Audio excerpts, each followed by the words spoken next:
வணக்கம் நண்பர்களே. இன்னைக்கு கிரீஸ்ங்கிற ஒரு நாடு உங்களுக்கு தெரிஞ்சிருக்கும். இது ஒரு ஷெங்கன் கண்ட்ரியில் வரும். இந்த டிரைவர் கம் லேபர் தேவைப்படுது. முனிசிபாலிட்டி, அதாவது நம்ம பலிதியா, அதான் இந்த கார்பரேஷன் இருக்குல்ல, அந்த வேஸ்ட் கிளீன் பண்ணுறது, எடுக்கிறது, அதுக்கு டிரைவர் கம் லேபர் யாராவது இருக்குங்களா? இதில் நிறைய பேர் போக மாட்டாங்க, ஆனால் இப்படியும் வாய்ப்பு இருக்குது உள்ளே போகிறதுக்கு. ஓகே, ஏன்னா இது வந்து ஒரு கவர்மெண்ட் அண்டர் கான்ட்ராக்ட். ஒரு குறிப்பிட்ட லெவலுக்கு பிறகு நம்ம எங்கே வேலை செய்யலாம், எங்கேயும் போகலாம், என்னவும் பண்ணலாம், பிஸ்னஸ் பண்ணலாம் இல்லையா? கேட்க மாட்டாங்க. இது கல்ஃப் கண்ட்ரியில் இப்படி இருக்குது, பலிதியான்னு சொல்லுவாங்க. அதுதான் கிரீஸ்க்கு. என்னென்னா demand for Greece, interview starts. இதெல்லாம் இன்டர்வியூ நான் ஸ்டார்ட் பண்ணலை.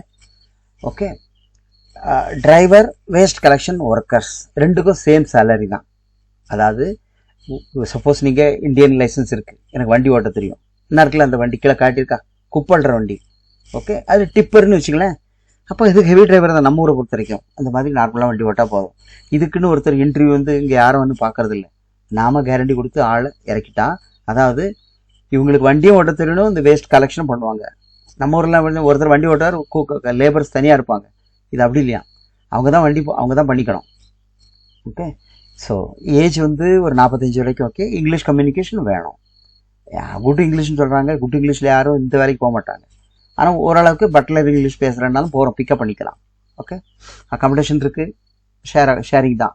Food manage by the candidate, சரி தான், அது வழக்கமாக. இது ஃபுட்டு இல்லை, சில இடத்துல டியூட்டி டைமாக கொடுப்பாங்க, இப்போ அவங்க கொடுக்கல. ஆனால் கிச்சனுக்குள்ள எல்லா ஃபெசிலிட்டியும் வச்சுருப்பாங்க. இப்போ நம்ம அப்போ அது நம்ம இந்தியன் ருபீஸ் ஒரு 10,000 ரூபா கணக்கு அதில் வச்சுக்கணும். அது ஃபுட்டுக்கு போயிடும். ஓகே, ஸோ இங்கே இது வந்து எப்படின்னா டிஆர்சியோட சேர்த்து தான். டிஆர்சி இங்கே கிடைக்காது, அங்கே போயிட்டு. ஷெங்கன் கண்ட்ரி எல்லாமே ஒர்க் பெர்மிட்டில் இறங்கினவங்களுக்கு டிஆர்சி அப்ளை பண்ணுவாங்க. அப்ளை பண்ணி ஆகணும், அது கவர்மெண்ட் கொடுக்கும். எத்தனை வருஷத்துக்கு பெர்மிட் இருக்கோ அத்தனை வருஷத்துக்கு டிஆர்சி கொடுப்பாங்க. 3 வருஷத்துக்கு பெர்மிட் எடுத்தால் டிஆர்சி 3 வருஷத்துக்கு வரும். ஆனால் பெர்மிட்டே இப்போ 1 வருஷம் தான் அடிப்பாங்க, அது ரினியூவபிள். அதுமாதிரி 1 வருஷம் அங்கே டிஆர்சி கிடைக்கும்.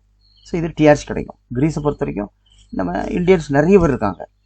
ஓகே, கொஞ்சம் குளிர் பிரதேசம், அதிகமாக அங்கே அக்ரிகல்ச்சரல் ஃபார்ம்,